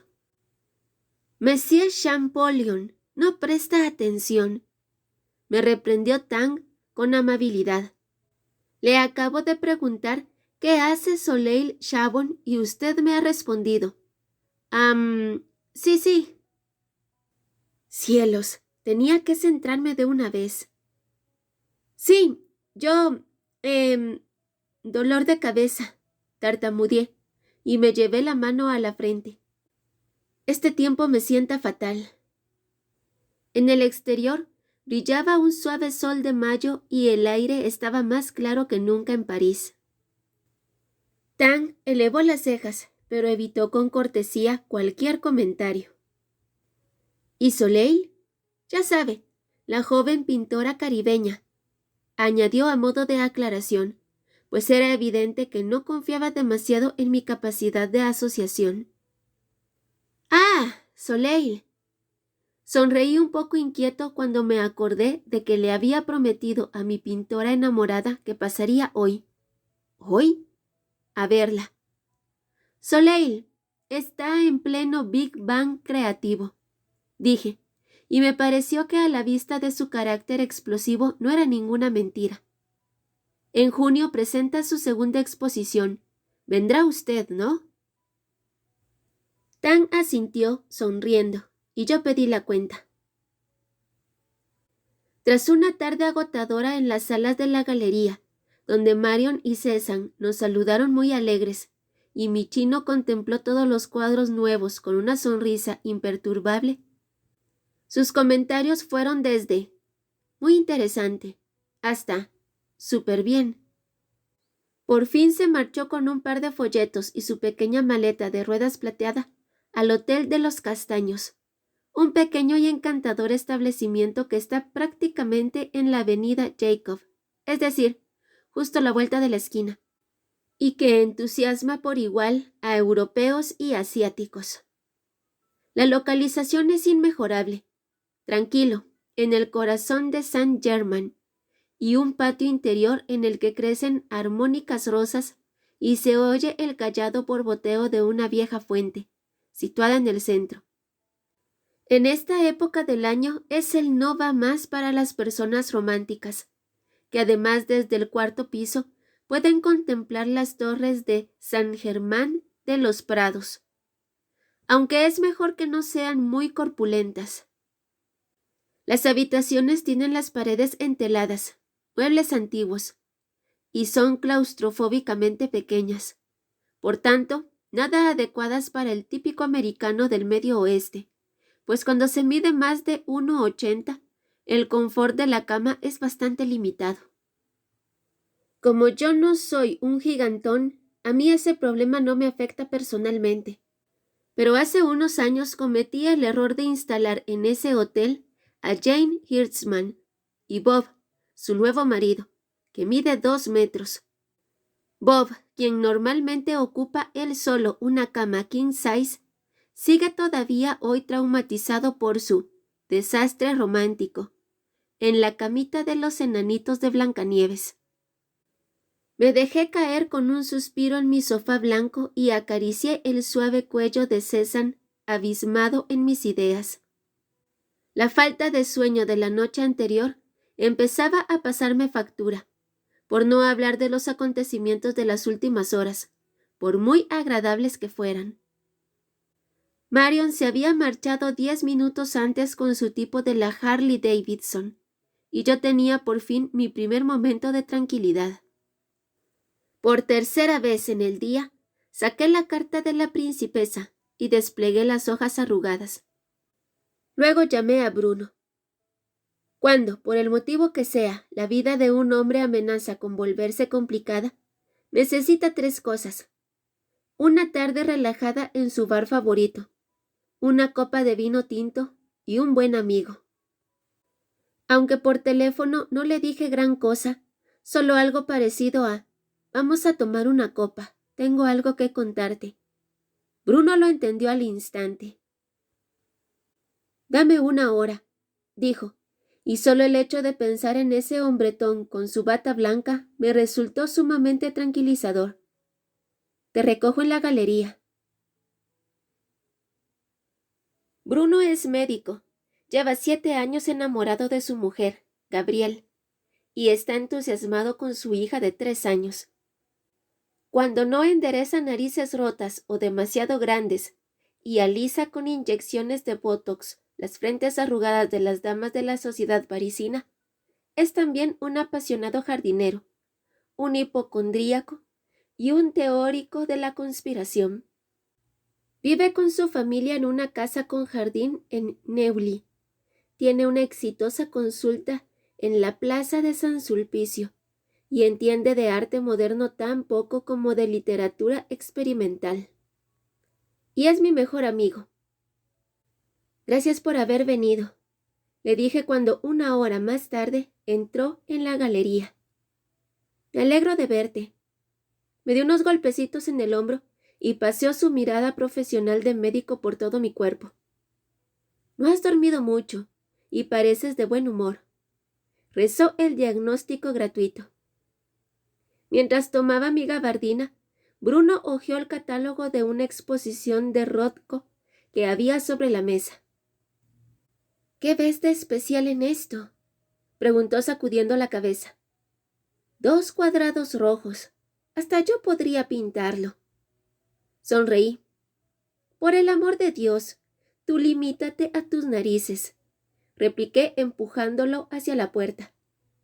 El valor de una obra de arte no se puede apreciar hasta que se está delante de ella, y se nota si te dice algo. «Ven, César».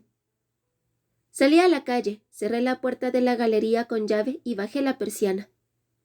«¡Qué tontería! ¿Qué me va a decir un cuadrado rojo?». Bruno soltó un bufido despectivo. «Bueno, si al menos fueran los impresionistas, esos sí me convencen. Pero todos esos pintarrajos de hoy en día, quiero decir, ¿cómo puedes apreciar hoy en día lo que es arte?». Pude oír claramente las comillas. «En el precio», le contesté con sequedad. «Al menos eso es lo que dice Jeremy Deller». «¿Quién es Jeremy Deller?». «Vamos, Bruno, olvídalo. Vamos a la Palette. En la vida hay cosas más importantes que el arte moderno». Sujeté la correa al collar de César, que miró como si la última frase hiciera referencia a él. «En eso estoy totalmente de acuerdo», dijo Bruno, y me dio unas palmaditas de aprobación en el hombro. Avanzamos juntos en la tibia tarde de mayo hasta que llegamos a mi bistró favorito, al final de la avenida de Seine, en el que las paredes están cubiertas de cuadros. Los clientes incorregibles se sientan a fumar en la terraza, haga la temperatura que haga, y el robusto camarero bromea con las chicas guapas y les dice que en una vida anterior estuvo casado con ellas. Yo respiré profundamente. Al margen de lo que la vida le depare a cada uno, era estupendo tener un buen amigo. 1 hora más tarde, ya no pensaba que era estupendo tener un buen amigo. Estaba sentado con Bruno a una mesa de madera oscura, delante de una botella de vino tinto, y discutíamos tan acaloradamente que algunos clientes nos miraban con inquietud. En realidad, yo solo buscaba un buen consejo. Le había contado a Bruno la aventura de la noche anterior, la fracasada noche de amor con Charlotte, la llamada llena de pánico de Soleil, y, naturalmente, le había hablado de la extraña carta de amor que había ocupado mis pensamientos durante todo el día. «No tengo ni la más mínima idea de quién ha podido escribir esa carta. ¿Tú qué crees? ¿Debo contestar?», le pregunté, y en realidad solo quería oír un sí. En vez de eso, Bruno frunció el ceño y empezó con sus especulaciones de teórico de la conspiración.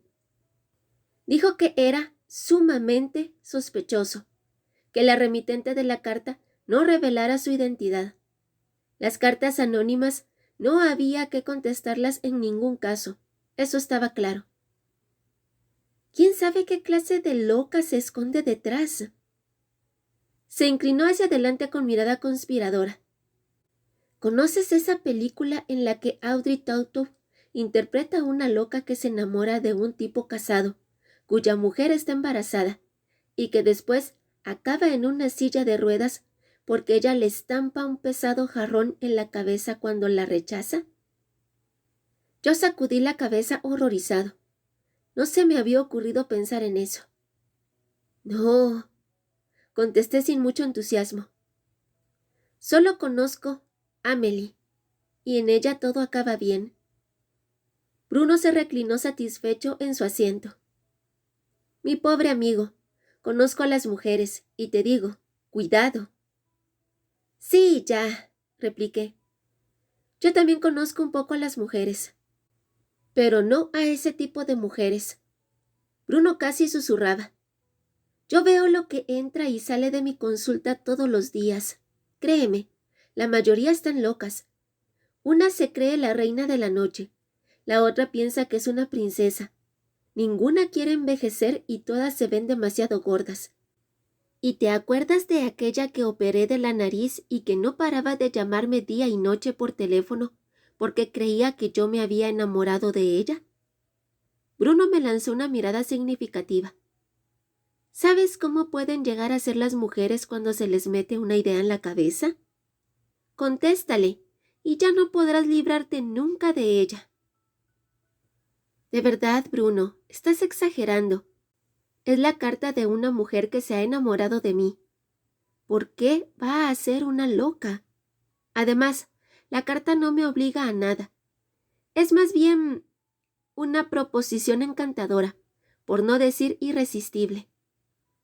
Subrayé mis palabras con un buen trago de vino y pedí una ensalada con queso de cabra. La discusión me había abierto el apetito. Una proposición encantadora. Bruno repitió mis palabras, con gesto pensativo. Lo que naturalmente también podría ser... empezó a decir, y yo solté un suspiro para mis adentros. Mientras yo me tomaba mi ensalada, Bruno desarrolló una nueva teoría que casi hizo que se me atragantara el queso de cabra templado.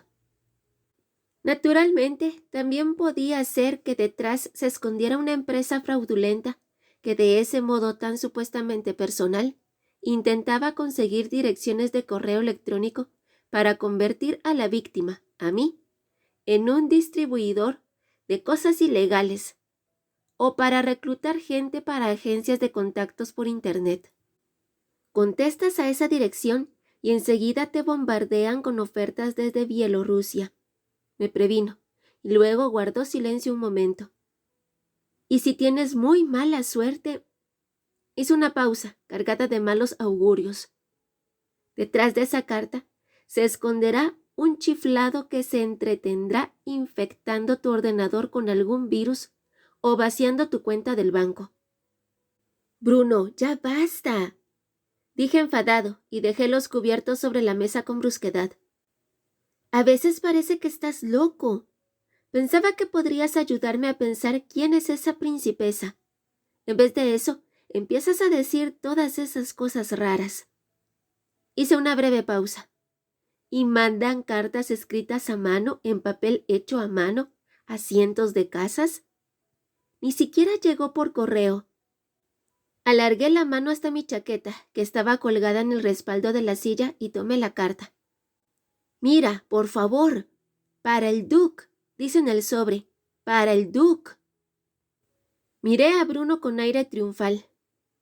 Muy pocas personas me llaman así. O sea, que tiene que ser alguien que me conoce personalmente. Y no recuerdo que entre mis conocidos haya ningún loco, aparte tal vez de mi mejor amigo. Bruno sonrió, Luego tomó el sobre azul claro que estaba entre nosotros como si fuera un pedazo de hielo. ¿Puedo? Yo asentí. Bruno leyó las líneas y guardó silencio. Por Dios, murmuró luego. ¿Qué? Pregunté con brusquedad. Nada. Es solo... Puf. Esta es la carta de amor más bonita que he leído jamás. Es una pena que no vaya dirigida a mí. Sus ojos marrones me lanzaron por un momento una mirada soñadora. ¡Qué suerte tienes! Sí, asentí satisfecho. Pero tiene que haber alguna pista. Bruno paseó de nuevo su mirada diagnóstica por el papel. Luego preguntó confuso. ¿Estás seguro de que la carta era realmente para ti? Bruno, estaba en mi buzón. En el sobre dice mi nombre, y no conozco a ningún otro Duke que viva en mi casa. Pero al final dice, respóndame, Lovelace. Lovelace, no Jean-Luc. Sí, repliqué impaciente. Lovelace es el protagonista de una novela. De eso puedes olvidarte. Bruno elevó sus pobladas cejas. ¿Y qué hace ese tal Lovelace? Bueno, él seduce a las mujeres. Ah, buen Lovelace. Los ojos de Bruno brillaron. Así que esa princesa te considera un seductor, un don Juan. No, prosiguió cuando yo le hice un gesto de rechazo. Eso podría ser la clave de todo. Y si miras en tu agenda, a ver si hay alguna mujer que no haya conseguido todo lo que quería. Una a la que hayas rechazado, a la que le hayas partido el corazón, a la que no has prestado suficiente atención. Sonrió. No sé, es posible. También puede ser alguna con la que no he estado nunca. O hace mucho, mucho tiempo. Vamos, Bruno, que esto no es un cuento. Pero lo parece. Todavía me palpita el corazón cuando recuerdo esa infeliz historia que por un breve y maravilloso instante nos acercó tanto que nuestras manos se rozaron. Leyó Bruno. ¿Qué desgraciada historia es esa de la que habla? ¿Y por qué ella también es culpable y tú te comportas de forma caballerosa? Me miró con cara de ánimo. Piensa un poco. ¿No te dice nada? Yo sacudí la cabeza y escuché en mi interior. No me decía nada. ¿Qué fue de aquella morena con la que estuviste unos meses? ¿No era un poco chapada a la antigua y soñadora? ¿Coralie? Por un momento vi aparecer ante mí la melena corta y revuelta de Coralie, y su cara pálida de ojos grandes e interrogantes cuando me decía por la noche: «Haremos un bebé, ¿no?» Bueno, no es que fuera anticuada, repliqué. Quería mudarse enseguida a mi casa y quería tener un hijo. ¡Qué inconcebiblemente horrible!, dijo Bruno con ironía. Bruno, quería tener un hijo 3 horas después de habernos conocido. Era una especie de idea fija. Era adorable, pero no hablaba de otra cosa. Y cuando tuvo claro que yo no quería ningún bebé, o al menos no tan pronto, se marchó muy ofendida y con la mirada triste. Pero te sentiste aliviado, ¿no? Bruno se rió, compadeciéndose de mí. Yo me encogí de hombros. Curiosamente, tuve mala conciencia. Coralie tenía algo que hacía que, como hombre, siempre te sintieras culpable.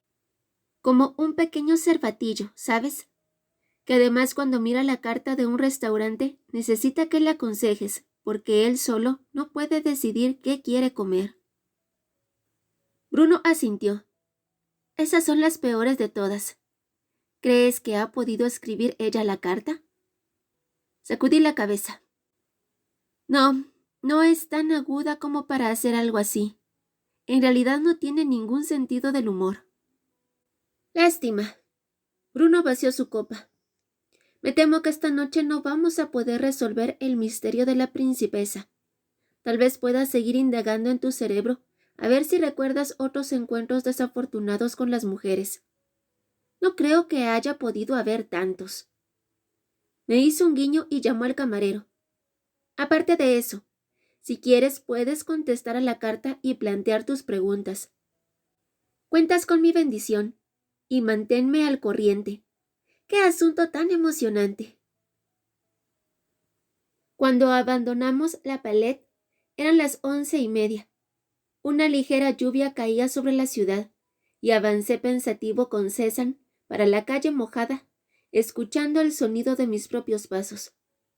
La noche era muy tranquila, no como la anterior. ¿Y si había sido Charlotte? Por muy improbable que pareciera, lo que había pasado entre nosotros, o mejor dicho, lo que no había pasado entre nosotros, podía considerarse un encuentro desafortunado, o por lo menos no había terminado con la consumación. Noté la carta en mi bolsillo y decidí compararla con la nota que había encontrado pegada en el espejo por la mañana. Entonces se vería si seguía en juego la piedra de Rosetta. Cuando entré en el oscuro patio interior, la luz de Madame Bernier seguía encendida y oí una música suave. No era algo habitual, pues Madame Bernier defendía con ardor lo sano que era irse a dormir antes de medianoche.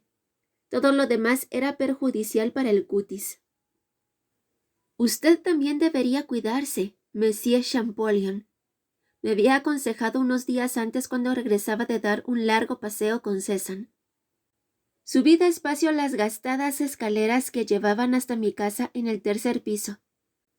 César saltaba contento a mi lado.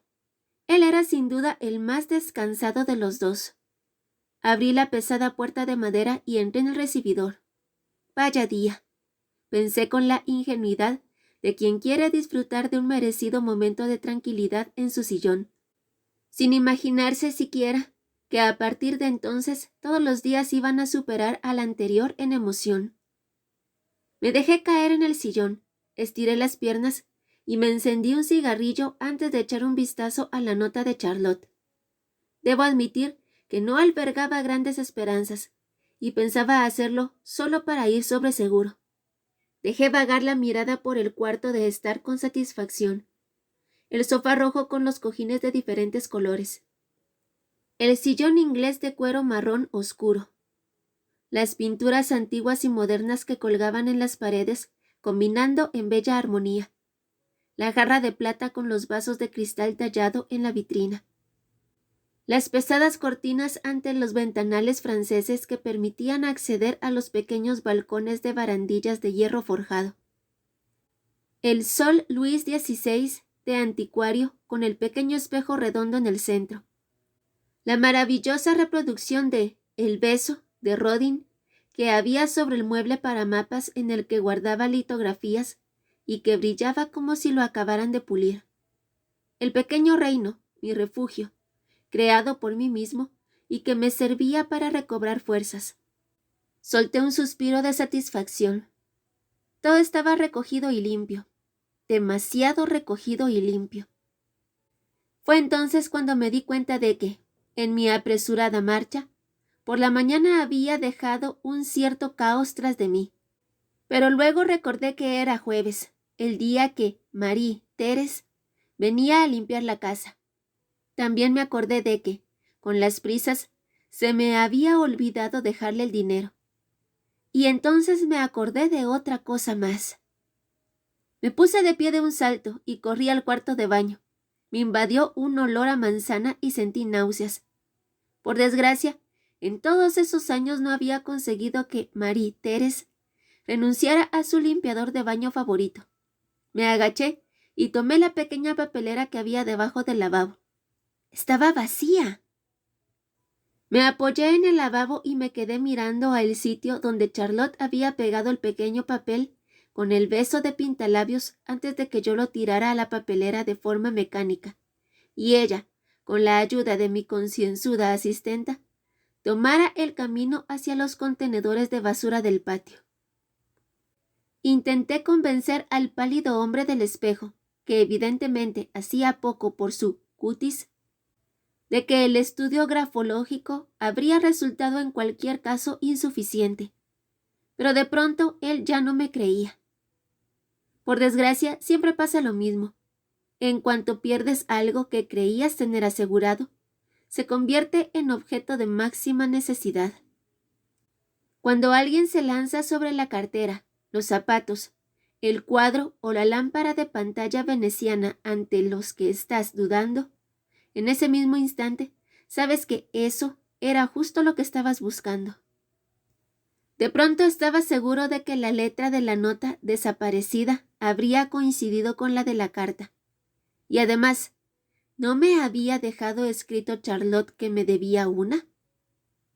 El cansancio había desaparecido. Tenía que averiguar la verdad. Quien haya rebuscado alguna vez en un contenedor de basura sabe de lo que hablo cuando digo que, en comparación, las duras excavaciones en la tumba de Tutankamón fueron una romántica aventura.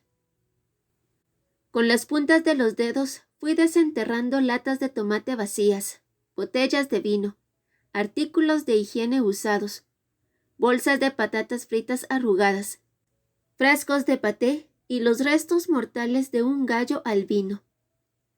Y aunque había dejado de llover y la luna lo envolvía todo en una suave luz amarilla, mi incursión estaba exenta de la satisfacción que debió de sentir el arqueólogo ante sus descubrimientos. Pero mi tenacidad fue recompensada. Después de 20 angustiosos minutos revolviendo en la basura, tenía en la mano un papel arrugado que sorprendentemente había sobrevivido a su excursión a los bajos fondos de París sin sufrir, a excepción de una piel de patata que se había quedado pegada, grandes daños. Con un suspiro de felicidad, me guardé mi tesoro en el bolsillo, cuando un objeto duro, surgido de la nada, se estampó en mi cráneo. Caí al suelo como una piedra. Cuando volví a abrir los ojos, oí una voz lastimera por encima de mi cabeza. Pertenecía a un fantasma vestido de blanco, que se inclinaba sobre mí y no paraba de gritar. ¡Oh, Dios mío! ¡Oh, Dios mío! ¡Monsieur Champollion! Lo siento mucho, lo siento mucho. Tardé un par de segundos en darme cuenta de que era Madame Bernier, la que estaba a mi lado en camisón. ¿Monsieur Champollion? ¿Jean-Luc? ¿Se encuentra bien? Volvió a preguntarme con voz apagada, y yo asentí sin saber lo que decía. Me llevé la mano a la zona de la cabeza que me dolía y noté un bulto. Me quedé mirando a mi vecina como si, con su vaporoso camisón de puntillas y el pelo suelto, fuera una aparición. Madame Bernier, murmuré desconcertado. ¿Qué ha pasado? Madame Bernier me tomó de la mano.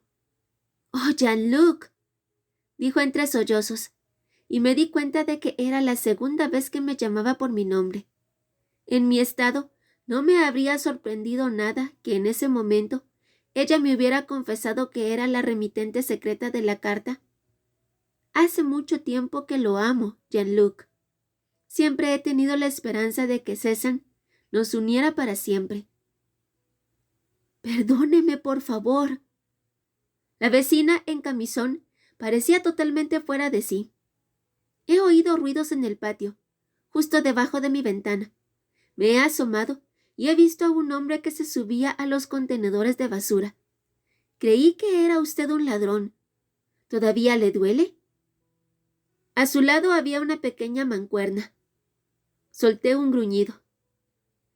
Galerista pierde la vida mientras rebuscaba en los contenedores de basura. Se me pasó por la cabeza. En realidad tenía mucha suerte de poder seguir pensando algo y no estar ya flotando en el nirvana. Está bien, no ha sido para tanto. Tranquilicé a Madame Bernier, que seguía aferrada a mi mano. ¡Qué pesadilla!, susurró. Me ha dado un susto fatal. De pronto cambió su mirada de preocupación y me observó con gesto severo. ¿Qué hacía a estas horas en los contenedores de basura, Jean-Luc? Me sorprende. Miró algunos restos que se me habían caído al suelo mientras rebuscaba y se echó a reír. No será usted un vagabundo que busca comida entre la basura, ¿no? Sacudí la cabeza, sentí un dolor terrible. Mi vecina tenía una energía sorprendente. Solo buscaba una cosa que había tirado sin querer. Consideré que le debía una breve explicación. ¿Y? ¿La ha encontrado? Asentí. Era la 1:30 cuando abandonamos la escena, y Madame Bernier se deslizaba por las escaleras delante de mí como una nubecilla blanca. César, que estaba adormilado sobre su manta en el pasillo, movió el rabo a modo de saludo cuando regresé de mi aventura nocturna. Ya había desistido de seguir mi ritmo algo alterado de día y de noche, mis horarios de sacarlo a la calle. Cuando tocaba, tocaba. Budismo canino. Por un instante, lo envidié por su vida sin complicaciones. Luego me incliné sobre mi escritorio, alicé la nota arrugada de Charlotte y puse a su lado la carta de la principesa. No había que ser ningún Champollion para comprobar que se trataba de dos caligrafías totalmente diferentes. Una era más bien recta y con trazos angulosos. La otra se inclinaba ligeramente a la derecha y mostraba trazos redondeados, entre los cuales destacaban sobre todo la B, la C, la D y la P. Definitivamente, Charlotte no era la principesa. El descubrimiento rebajó de golpe mi nivel de adrenalina y me hizo sentirme de pronto terriblemente cansado. Me dolía la cabeza y deseché la idea de escribir a la auténtica principesa esa misma noche. Para escribir una carta en condiciones tenía que estar descansado y en pleno uso de todas mis facultades físicas y mentales, y esas habían sufrido mucho en las últimas horas. Fui tambaleándome hasta el cuarto de baño y archivé definitivamente la nota de Charlotte en la papelera. Luego me lavé los dientes. Era todo lo que podía hacer por ese día. Eso pensaba.